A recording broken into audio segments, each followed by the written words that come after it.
Very good morning, dear students. We have just started the chapter Force and Pressure, and for which two topics earlier we have done, that is about force and different effects of the force. What is a force? Force is a push or it is a pull. You must be watching here. There is an interaction between the body as well as this surface here.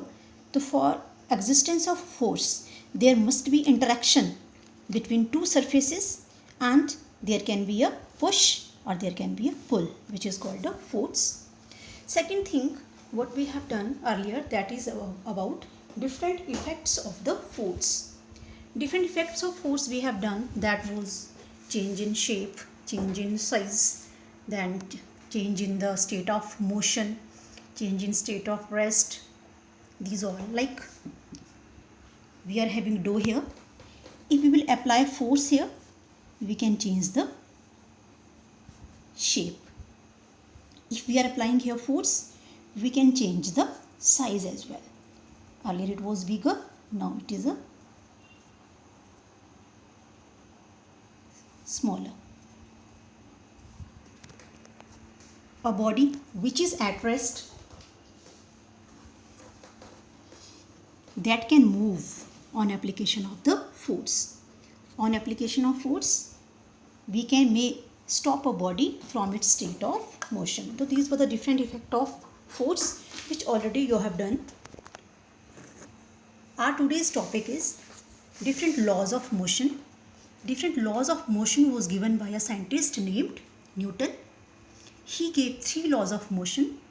The first law of motion is called law of inertia.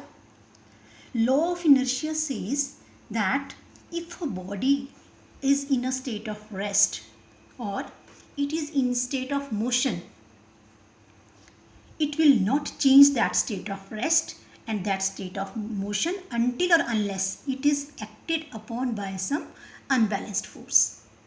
What is unbalanced force? For this you may take example of a tug of war in which there are two teams, and if one team is winning, one team is losing, mean a kind of unbalanced force is acting. Otherwise the teams will not move if both teams will not move, rather if the force will be a balanced force. Like if this is a pen here, it will remain in a state of rest until it is acted upon by some external force. And if a body is moving, it will keep on moving until it is acted upon by some external force, like some force is acting from this ground on this pen. That's why it is coming into rest. This is called law of inertia. Our second law of motion is force is a product of mass and acceleration. M for mass and A is acceleration. This gives idea force is directly proportional to mass and force is also directly proportional to acceleration. Directly proportional means if this will increase, this will also increase, and if this will increase, this will also increase. Means on increasing of mass, increasing of acceleration, force will also increase. And means on increasing of force, mass will also increase and acceleration will also increase. From this formula, we can take out acceleration. Acceleration will be force divided by mass. Means acceleration will be directly proportional to force. Means if more force, more acceleration, and if less acceleration, less force. But it is inversely proportional to mass. Means if there will be more acceleration, there will be less mass of the body, and if there will be more mass of the body, there will be less acceleration.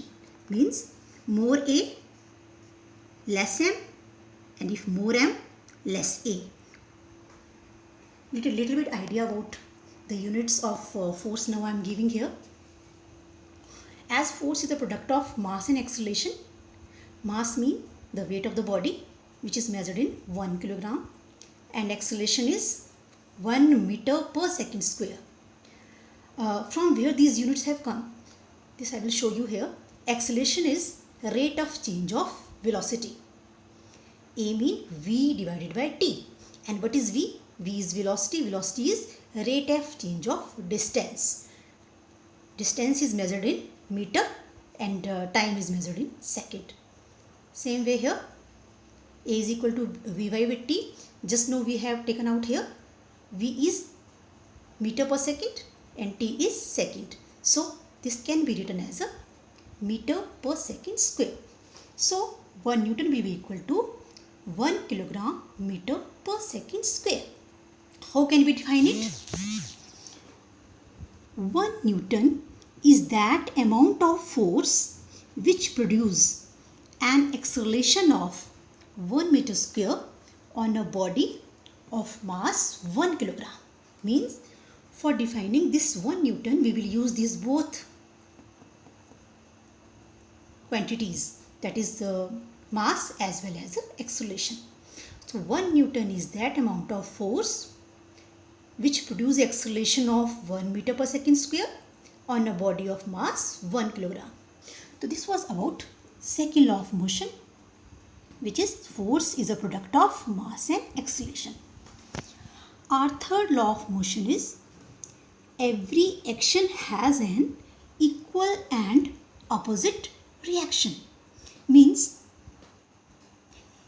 a rocket is moving, or swimming of a frog, or a flying of bird. Like if a frog is swimming in water, the legs of frog will push the water backward, and the water will push the frog forward. Same way, flying of bird, the wings of bird will push the air downwards and the air will push the bird upwards. Mean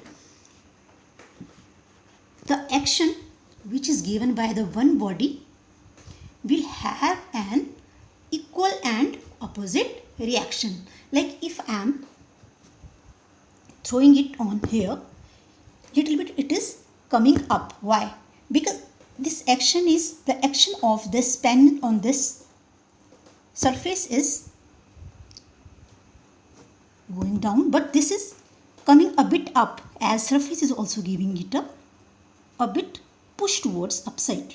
Means between the amount of action will experience a kind of reaction, but that will be in opposite direction.